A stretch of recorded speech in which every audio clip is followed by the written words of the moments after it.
Hi guys, Luca from Sabre Airsoft here, back with another video on the VMP2. Today I'm going to show you how to change out your nozzle in one video. First, I need to go find some nozzles. I did put them somewhere nearby. There we are.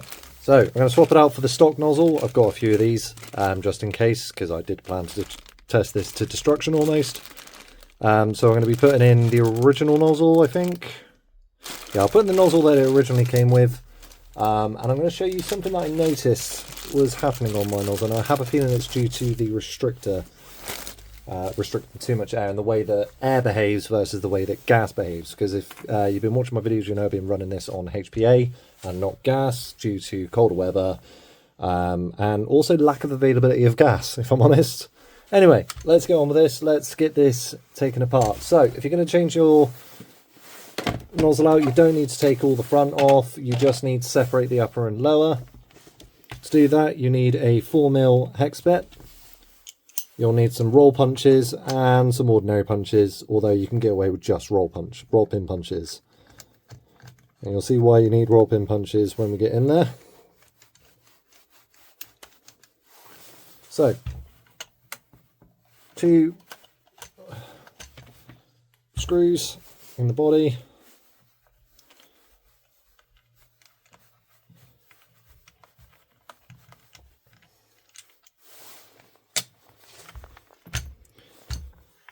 Like so. Take them out, put to one side somewhere safe. You may also notice that I have put on the MD variant handguard, and I've also put on a different flash hider, so I make it a bit more my own. Although internally at the minute this is essentially an MD and not a D. The only difference being the stock. Right, once you've got those 2 screws out, you need to remove these 2 body pins here. And for sake of demonstration, I'm only going to use roll pin punches to show that you do only need roll pin punches if you want, but normal punches not going to work, I'm afraid. Otherwise you're going to damage your roll pin, the one roll pin that's in here. I feel like Vorse just loves their roll pins, really.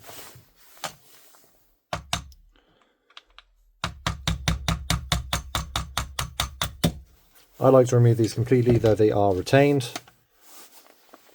That's just me. Which makes it easier to put stuff down and move it out of the way as I need to. Of course, one thing that would have been smart is to remove the charging handles. Plural in my case.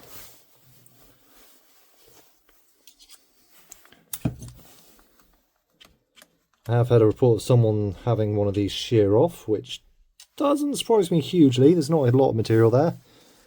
But it does also surprise me, as what pressure was he running at?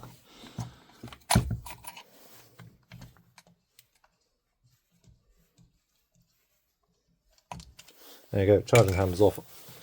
In case you didn't already know, I do these videos unscripted, so that's why mistakes happen, and why I leave them in, because everyone's human, no one's perfect.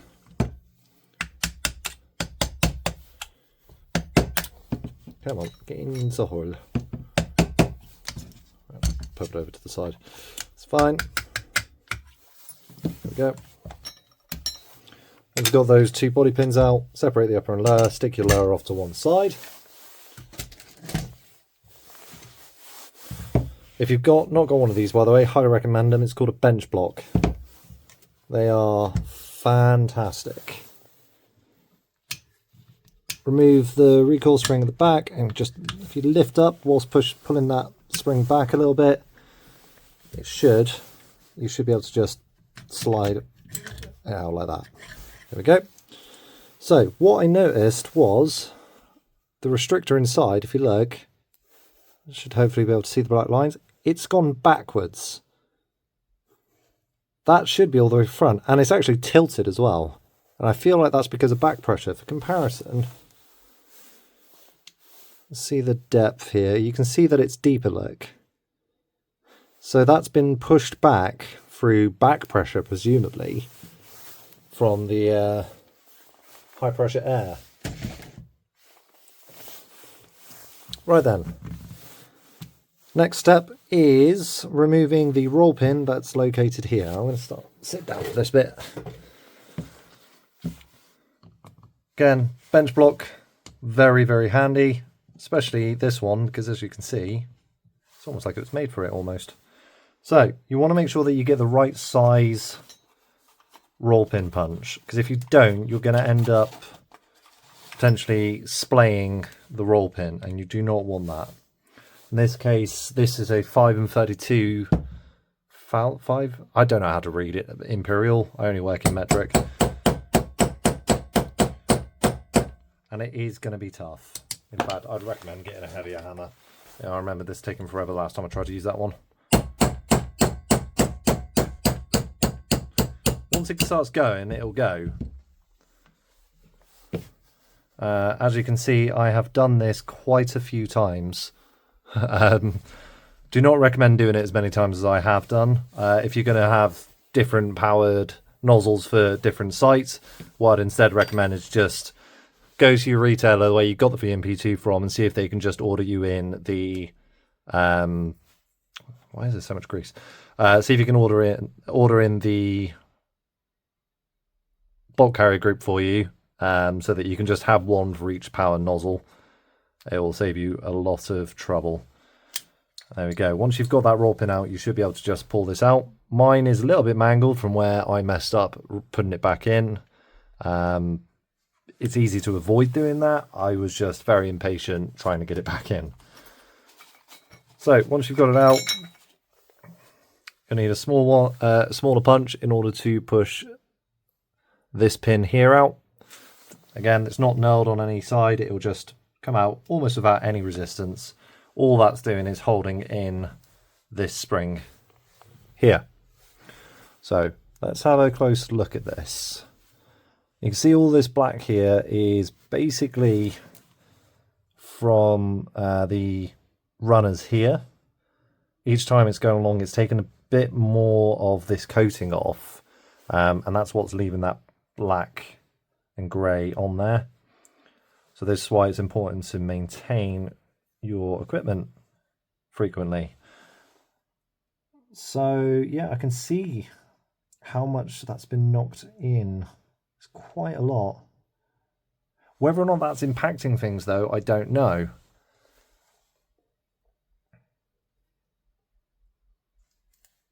I'm going to put this one in. It's got a slightly larger diameter restrictor in there, and see if that plays better with HPA. The downside is I'm going to need to lower my overall pressure in order to compensate for that. We'll see if I can still run it. If not, I'm going to have to order myself a few of these orange nozzles. Or I'm going to have to swap over the valve on my adapters to the VMP adapter, because that allows more air to come out per depression, but per second, than the one on the other adapter. Okay, so putting it back together, grab your two pieces, put them together. Sorry, this is the piston cup here, if you didn't already know. So anyway, put them back in. The thing that you're going to want to do is you're going to want to make sure that the two notches here are lined up with here and that nothing is sticking out. Once you've got it lined up, grab your tiny pin, and it is very tiny, so be careful not to lose it. This is the tricky part.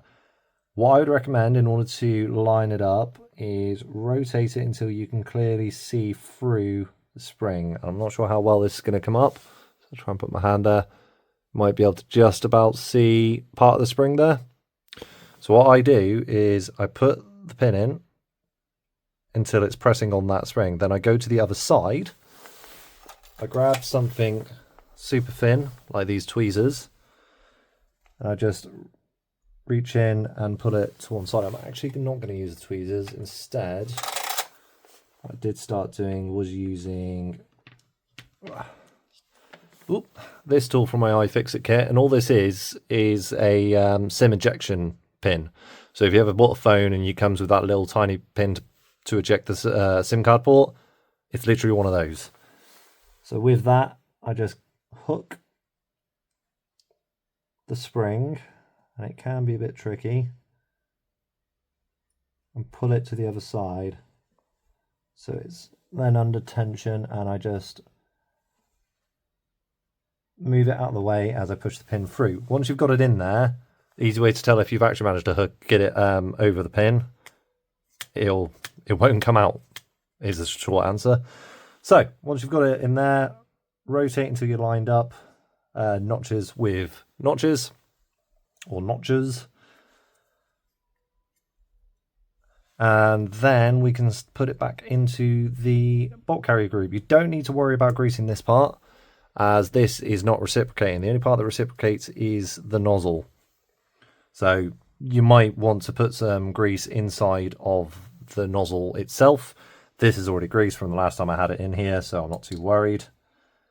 Then with the gas router, which is this hole here, facing towards the bottom of the bolt carrier group, and put it into the top slot in here. Not that slot, that one. And it should just go in. If you've got it all lined up, it'll go all the way to the back. Now what I'd recommend is holding as you do this, because this next part drives me crazy. So if you try and put this roll pin in without that being fully seated, you're going to chew up the other end of the piston head. So have something pressing against it so it is 100% guaranteed to be in the right position.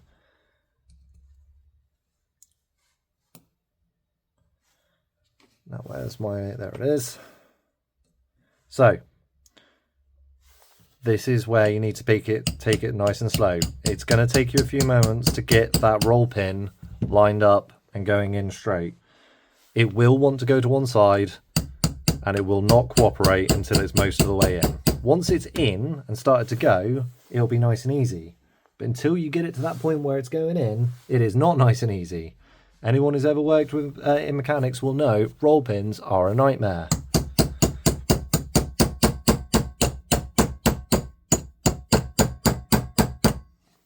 Every now and then I'm just going to check and make sure it's still in line. By this point it should already be holding it in place.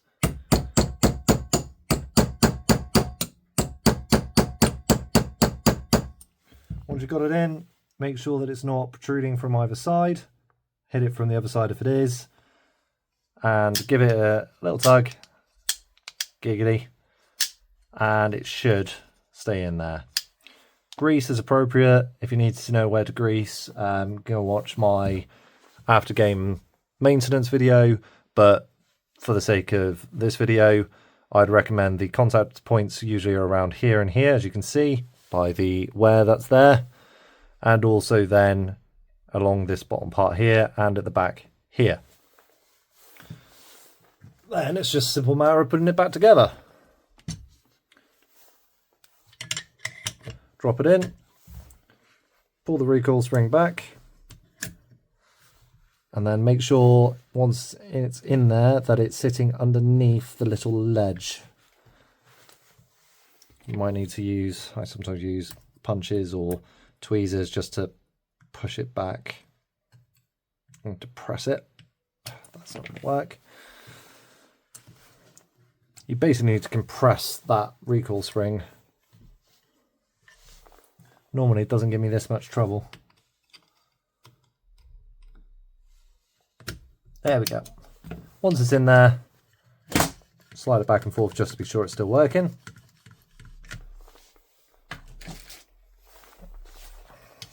Grab your lower.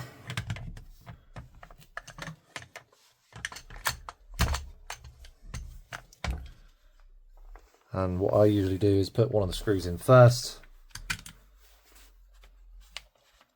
So I find that once the screws are in, the body pins are in. So once the screws are in, the body pins become a lot easier to put in.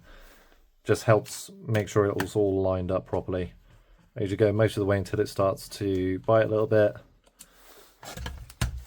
and then I flip over and do the other side. Doesn't matter which order you do it in. It doesn't even matter with the pins as well, which side you put it in. It's all fine.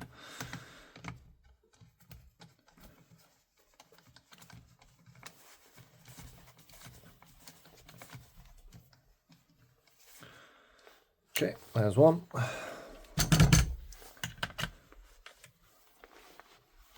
There's two. Don't have to do them, crank them down super tight, just enough that they're in there. The body pins do go in from this direction, from the right hand side.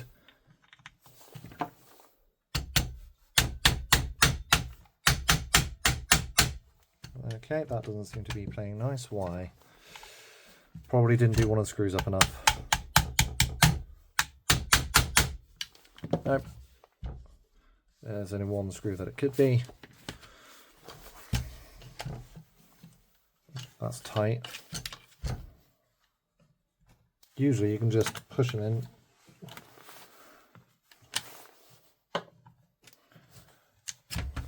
Just double check the hole.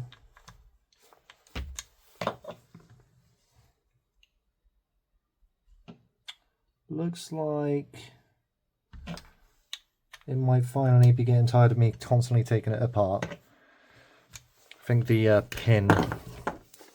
body pin retaining clip has dislodged, which is fine, that happens.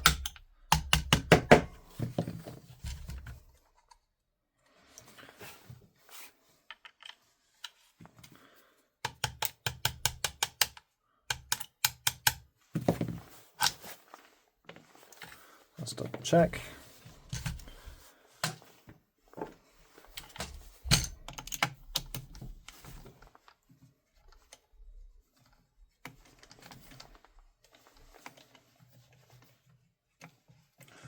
So this thing has suffered under my ownership because I have taken it apart thoroughly, repeatedly, which is not normal.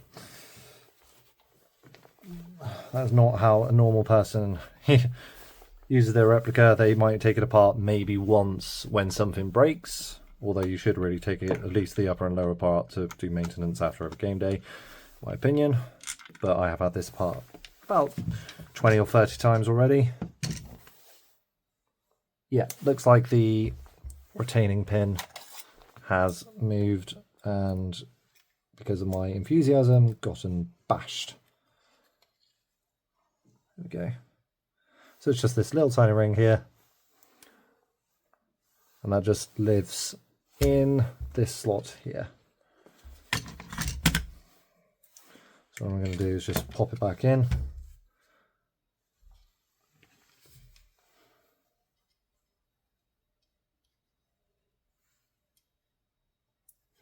Not quite sure how that happened, but it did.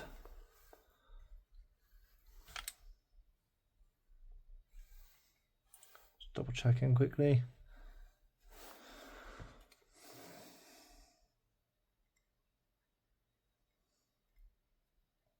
Yep.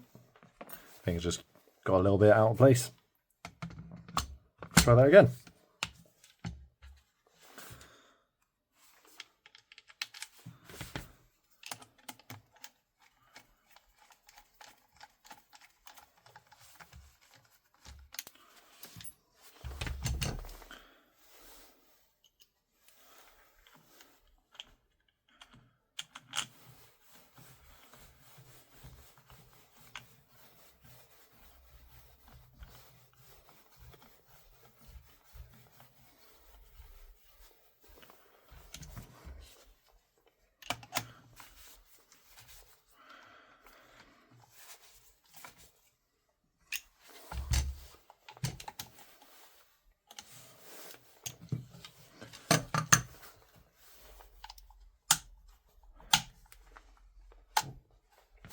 Pop the front in first.